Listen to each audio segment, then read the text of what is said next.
Iba yung pressure ng pagiging lead sa isang serye. Oo. Para sa akin, malaking responsibilidad na mabigyan ng gantong project. And hindi mawawala syempre yung pagod, yung takot, yung kaba, yung challenge. Pero para sa akin, nangingibabaw pa talaga yung kasiyahan ko sa ginagawa ko. At para sa akin talaga, hindi ako lead dito. Lahat kami bida sa kanya-kanyang storya. Kaya proud ako sa kanila, kay Direk. And alam ko naman na first lead ko to. Sa set kasi medyo nababakil pa, hindi ko pa alam anong ginagawa ko, sobrang pressure. Pero ngayon, nandito ako ngayon, nakasama ko sila. Talagang all the production, all the writers, talagang nagpapasalamat po ako na binigyan niyo po ako ng gantong chance.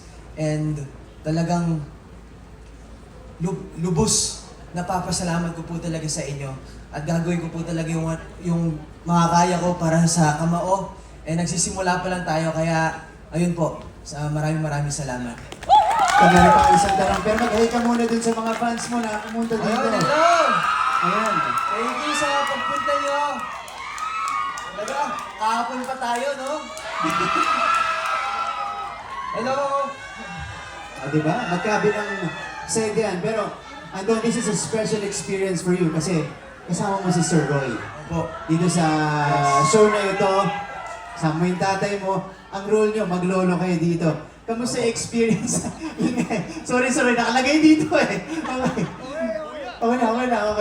Anton, kamusta experience working alongside your dad? Siyempre, para sa akin, kinakabahan at first kasi talagang makakasama ko talaga yung tatay ko sa isang serye and first lead pa. Pero para sa akin talaga, tribute ko po talaga to para kay Papa. And sana pagpaglabas ng pilot, sana maging proud siya sa akin. At talagang hands-on talaga si Papa para sa akin. And during taping,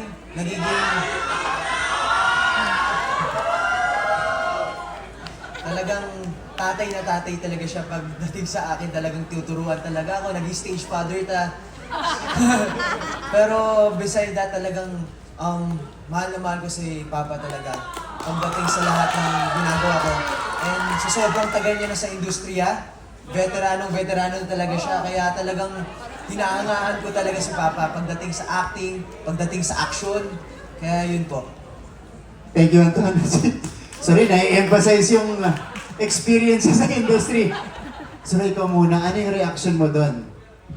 Lolo's tuhod? Anong sabi mo? Lolo lang naman, hindi naman lolo sa tuhod. Lolo, tatay, anything. Kahit ano, pwede naman ako basta. Lalo-lalo na sa anak ko, di ba? At lalo-lalo na sa GMA. Hindi ko pwede tanggihan yan. Mahal na mahal ko ang GMA. Kasi itong Kamao, parang replica ng ano eh. Hindi naman replica. Nung husband's lover namin. First kong ginawa. At mayroon pang nakiusap sa akin ng talent coordinator dahil alam niya mahina ako sa puyatan. Sabi niya sa akin, 4 days ka lang dito, Sir Roy. Okay, sige, tatanggapin ko. Pagdating ko, Sir Roy, sa Friday daw, nasa flagship kayo. Main cast pala kayo. Sabi ko, hindi naman ako namatay, hindi ako na-hospital. Thank you so much sa break na ginawa niyo sa akin.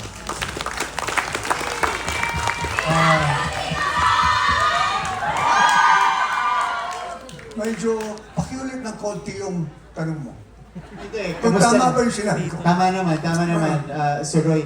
Yung 4 days mo para magiging 40 days, ano? Malalagyan ng isa pang zero. Oo. Pero, marami tayong mga bagong artista dito, Sir Roy. Ano yung pinapangayo mo dun sa mga new generation stars natin? Yung attitude kasi, number one, di ba sabi ko noon, sabi ko, kailangan talagang down na lang sa level. At saka, kung magaling ka, huwag kang mag-ibang, sabi ko. Kasi, it's a learning process eh. Bata ka pa, sa industriya, nag-aaral ka pa rin. Hindi naman ako, marami pa akong hindi alam. Kahit yung si Direk, sabi ko, Direk, kahit anong mangyari, basta. Sabi ko, take 2, take 3, take 4 mo ako, hindi ako nahihiya. Dahil talagang, lalo na si Direk. saludo ako sa kanya. Well explained. Pag nag-trip siya. Sinasabi niya yung mga istorya sa'yo. Kaya hindi ka pwedeng medyo magkamali eh. Medyo mahirap pagka magkamali. Tsaka dun sa mga eksena, lalo yung mga action, talagang mabusisi. Yung mga takes, ano? Talagang detalyado. Ayan. Masarap din silang kausapin. Dahil magalang naman sila. Wala pa ako masyadong nakita sa GMA per se, na bastos na gano'n. Mahusay sila. Sir Red, thank you. Thank you so much. Yan. Punta naman tayo kay Miss Ami na katabi mo lang. Ikaw naman, Miss Ami. Kamusta yung experience mo dito sa pag-shoot ng Kamao? Ganun din. Question kay same with Sir Roy. Meron kayong mga bagong artista na nakakatrabaho dito. Kamusta yung pakikitungo mo sa kanila? Unang-una, nagpapasalamat ako sa GMA. Thank you po sa tiwala. And then, dito sa Kamao, salamat. Napasali ako dito. Isang malaking talagang masasabi kong hindi lang karangalan, kundi masaya siya gawin. Unang-una, syempre, malaking factor ang director mo na masayahin, hindi stressful, hindi nagmumura, hindi nagagalit sa set. Ibang factor yung gano'n, di ba? Masaya lang kayo. So, ang sarap tapos yung mga bata na to, na nakikinig sila, wala naman sa kanilang pasaway, and then ang ganda ng storya. Nung story ko pa lang nga talagang naiiyak na ako doon sa mga paano kinukwento ni Direk. Kaya hindi siya trabaho pag nandun ka sa set. Masarap yung pag pumunta excited ka, kaya kinukulit, oy, next sama mo ko o next sama mo ako. So anyway, ganun lang. Nakikita mong magaganda yung mga tao, masaya. Siyempre, alam mo naman pagka masaya, maayos ang lahat, alam mo kung sino nandun. Nandun ang Panginoon, di ba? Pagka wala, magulo, tas may murag, sino nandun? Ay, wag yun. Hindi kami ganun. Hindi ganun ang Kamao. Di ba? Full of love. Yeah, thank you. Thank you, Jim. Miss Ami, thank you so much. And yung gusto natin mo rin, excited lahat pumunta sa trabaho para mag-shoot, di ba? Yan. Yun yung gusto nating environment. Pero, ngayon naman punta tayo dun sa mga staple na mga GMA shows for Miss Katrina, Sir Wendell, and Sir Neil. Para sa inyong tatlo. Ito, ano yung bago sa Kamao na nilook forward ninyo? Na talagang pagkita nyo ng script, pagbasa nyo ng storya, na-excite agad kayo? Ako yun nga, yung drama po talaga siya. Yun, so, nakakatawa kasi boxing, di ba? Tapos yun, yung drama, may puso po talaga. So yun doon ako na-excite. Tsaka, nung napanood ko yung trailer, excited na ako na mapanood nating lahat. Yung role mo, Miss Katrina? Yung role ko. Yung role, Ayan, kamusta yun? bilang nanay ni Anton. Ako po yung nanay na, syempre gagawin mo lahat para sa anak mo, sa pamilya mo. Yan. Parang ano lang din naman, parang dinala ko lang dito yung totoong buhay ko. Diba? Yun din naman ang gagawin ko sa anak ko. So, ayun po. Thank you so much po sa GMA, sa Kamao na naging part po ako ng show na to. Kasi, sa totoo, grateful talaga kasi ang babait ng mga tao dito, ng mga cast.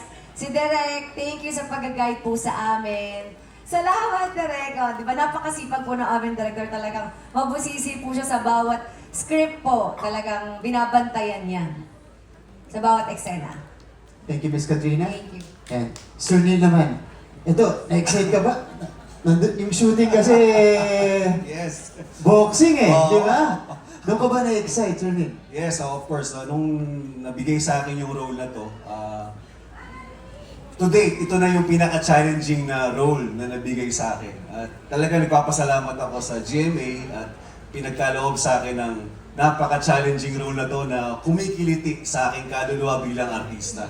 Diba? Dahil sa isang boxingero na kailangan kong ipakita yung tigas bilang isang boxer, pero bakla siya. So kailangan maging sensitibo rin siya. So yun yung pinag-uusapan namin ni Direk lagi, may collaboration kami na paano natin kukunin yung balanse na hindi siya magang caricature o kaya stereotype na bakla. So sinasabi na napag-desisyon na namin na pag may certain kaming kausap na character, halimbawa si Wendell, nagiging lalaki ako. Pero pag yung lover ko yung kausap ko, dun ako nagiging malambot. So yun yung mga dapat nating abangan. Tapos physically demanding nga siya bilang boxer siya. Diba? So nakakapagod pala yung maging boksingero. kaya physically demanding yung role. At yun nga, hindi maiiwasan, may mga scenes kami ni Wendell nung boxing fight. Nagkakatamaan talaga kami dahil mahirap i-estimate kasi yung gloves, iba yung distance niya. So, buti na lang, napakabait itong co-actor ko, di ba? Kasi kung iba siguro, baka nag-away na kami talaga.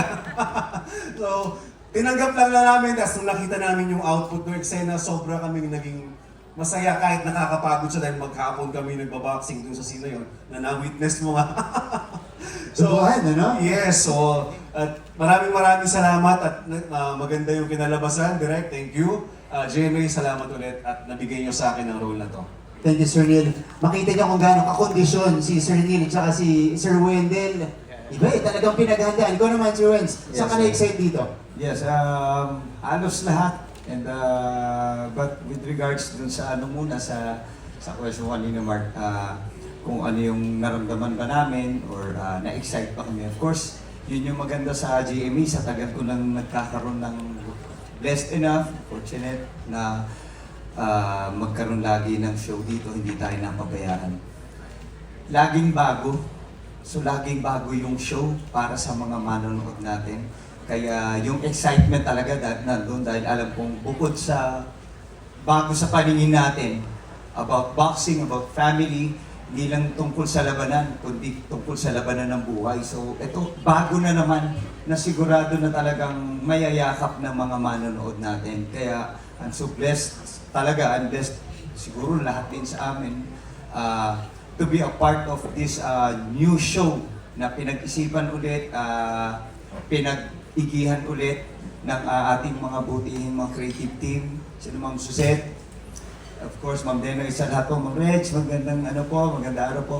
Sa lahat po, and from the production manager, lahat pinag-isipan ulit, and of course, our director na tumutok din sa amin. So tulad nga na sinabi ni Brother Neil, at nagpapasalamat din ho pala ako. Brother, maraming salamat din because kung hindi rin dun sa effort at na binibigay at pinapakinggan natin kay Direk, talagang mahirap din ho talaga ang mag-isang mag-aral ng or gumawa ng isang eksena ng boxing scene na hindi naman talaga kami nagbaboxing or hindi kami talaga boxing. May mga ensayo behind pero iba po ito. Kaya napaka-blessed and napakaganda ng naging outcome po. At pasimula pa lang po yan. Kaya lalo na ngayon sa nakita namin at sa mga suporta ninyo, for sure, gagandahan pa po namin yung gagawin namin. But syempre, gusto lang namin ibigay yung pasasalamat din sa GMA, the whole team, the bosses, and of course, glory kay God. Dahil for sure, this show will be blessed. Maraming salamat po. Kaloy Olivares. Thank you, Sir Wenz. Ako pinapanood